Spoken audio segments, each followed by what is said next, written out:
በአዲስ አበባ ከ1000 በላይ የግል ትምህርት ቤቶች ከፍተኛ የዋጋ ጭማሪ እንዲያደርጉ ተፈቀደላቸው። የውጭ የሥራ ስምሪት ኤጀንሲዎች $250,000 ዋስትና እንዲያስይዙ የሚያስገድድ ሕግ ለፓርላማ ቀረበ።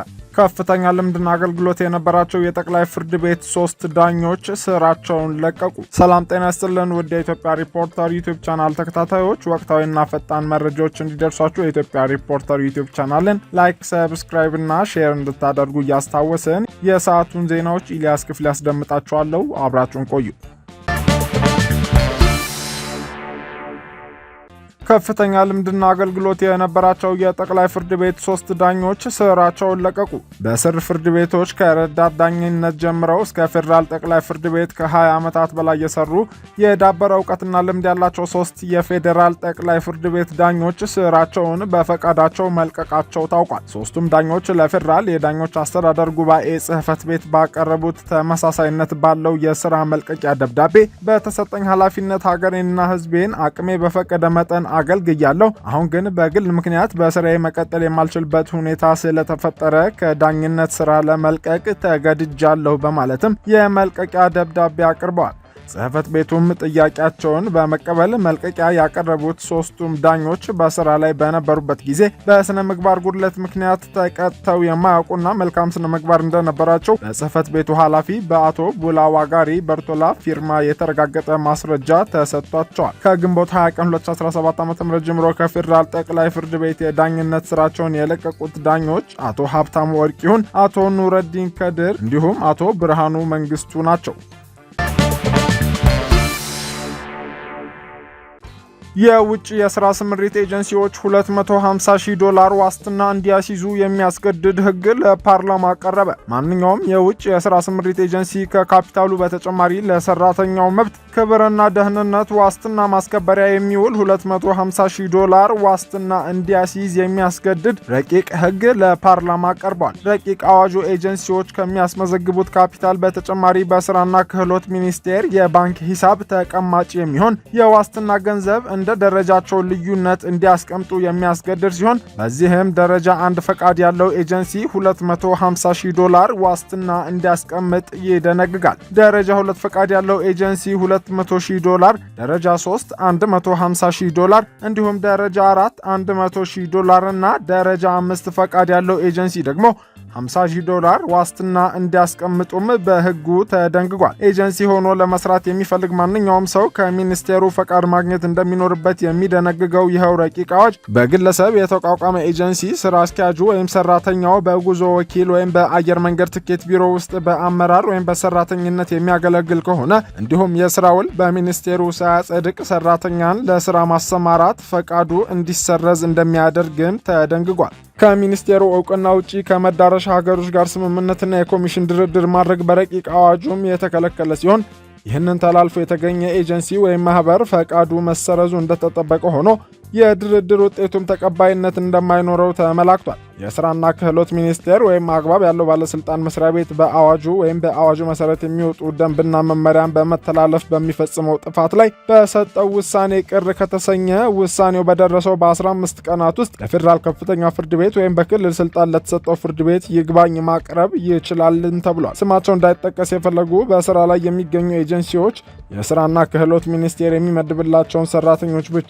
ወደ ውጭ እንዲልኩ መደንገጉ እንዲሁም በቀረበለት አቤቱታ ላይ ዳኝነት የመስጠት ስልጣን ለሚኒስቴሩ መሰጠቱ ቅሬታ እንደፈጠረባቸው ለሪፖርተር ተናግረዋል። በተጨማሪም ሚኒስቴሩ በሰጠው ውሳኔ ወይም ዳኝነት ላይ ቅር የተሰኘ አካል ለፌዴራል ከፍተኛ ፍርድ ቤት ይግባኝ ብቻ ማቅረብ መቻሉና ፍርድ ቤቱ የሚሰጠው ውሳኔ የመጨረሻ መሆኑ ስጋት ፈጥሮብናልም ብለዋል። የረቂቅ አዋጁ ማብራሪያ ለፓርላማ አባላት ያቀረቡት በሚኒስትር ማዕረግ የመንግስት ተጠሪ ዶክተር ተስፋዬ በልጅጌ ወደ ውጭ ሀገር በመሄድ ለመስራት ፍላጎት ያላቸውና ብቁ የሆኑ ኢትዮጵያውያን መብታቸው፣ ደህንነታቸውና ክብራቸው ተጠብቆ ባላቸው አቅምና ችሎታ ተጠቅመው መስራት እንዲችሉ ትኩረት ተሰጥቶ እየተሰራ ነው ብለዋል። የስራ ውል ተግባራዊ ሲደረግ አፈጻጸሙ ላይ ተወያዮች በየትኛው ሕግ እንደሚዳኙ በአዋጁ መካተት ሊኖርበት እንደሚገባ ያስረዱት የፓርላማ አባሉ አቶ ዳውድ መሐመድ ለውጭ ሀገር የስራ ስምሪት የሚላከው ሰራተኛ አንብቦ መረዳት የሚችልና የሚሄድበትን የስራ ዘርፍ እውቀት ሊኖረው ይገባል ተብሎ በረቂቅ አዋጁ የተቀመጠው ቢያንስ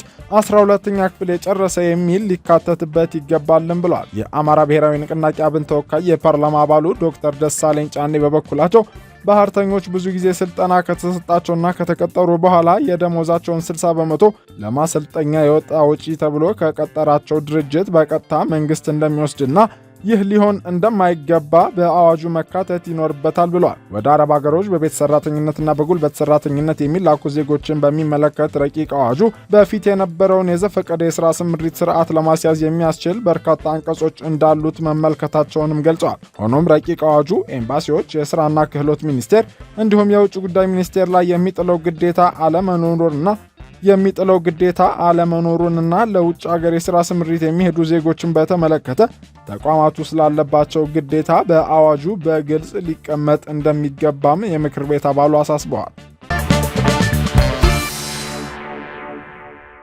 በአዲስ አበባ 1227 የግል ትምህርት ቤቶች ከፍተኛ የዋጋ ጭማሪን እንዲያደርጉ ተፈቀደላቸው። በአዲስ አበባ ከተማ አስተዳደር ስር የሚገኙ 1227 የግል ትምህርት ቤቶች በ2018 ዓ.ም የትምህርት ዘመን እስከ 65 በመቶ የሚደርስ የትምህርት ቤት ክፍያ ጭማሪ እንዲያደርጉ የተፈቀደላቸው ሲሆን የጭማሪውን ጣሪያ 65 በመቶ ማድረግ እንዲችል የተፈቀደለት ግን አንድ ትምህርት ቤት ብቻ መሆኑን የአዲስ አበባ ከተማ አስተዳደር የትምህርትና ስልጠና ጥራት ቁጥጥር ባለስልጣን አስታውቋል። የባለስልጣኑ ዋና ስራ አስኪያጅ አቶ ኢዘዲን ሙስባህ ለሪፖርተር እንደገለጹት በ2018 ዓ.ም ጭማሪ ያደርጋሉ ተብለው የሚጠበቁ 1227 ትምህርት ቤቶች አስቀድመው የክፍያ ጭማሪ መነሻ ሀሳባቸውን አቅርቡ ሲባሉ የዋጋ ግሽበት ጨምሯል በሚል ያቀረቡት ጭማሪ አስደንጋጭ ነበር ተብሏል። ከትምህርት ቤቶቹ ውስጥ 10 በመቶ የሚሆኑት ብቻ እስከ 50 በመቶ የጭማሪ ሀሳብ ያቀረቡ ሲሆን ቀሪ 90 በመቶ ያህሉ ከ75 እስከ 263 በመቶ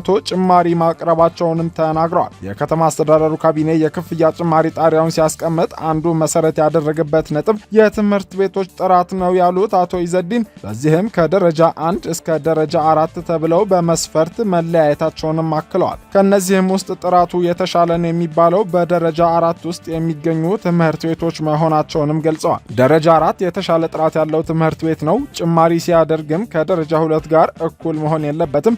ስለዚህም ጭማሪውን በፐርሰንት አለያይተነዋልም ብለዋል። በዚህም ቅድመ መደበኛ ደረጃ ትምህርት ቤቶች የዋጋ ጭማሪ የሚያደርጉት እስከ 45 በመቶ ብቻ ነው ሲሉ ተናግረው 45 በመቶ ጨምሩ ማለት ሳይሆን ከዜሮ ጀምሮ 10ም 30ም 40ም 45 በመቶን ብቻ መጨመር ይችላሉ።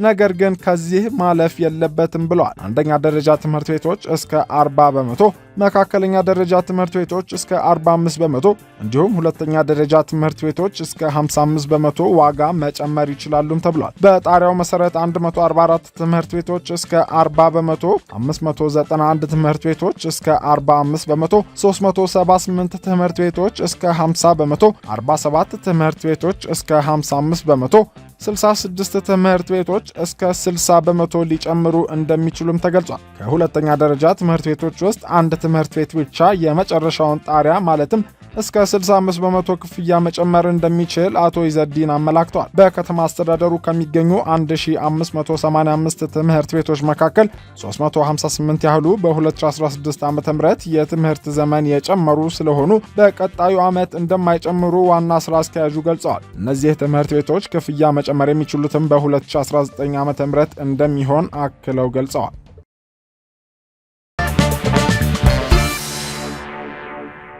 ውድ የኢትዮጵያ ሪፖርተር ዩቲዩብ ቻናል ቤተሰቦች ወቅታዊና ፈጣን መረጃዎች እንዲደርሷችሁ የኢትዮጵያ ሪፖርተር ዩቲዩብ ቻናልን ላይክ፣ ሰብስክራይብ እና ሼር እንድታደርጉ እናስታውሳለን። መልካም ጊዜ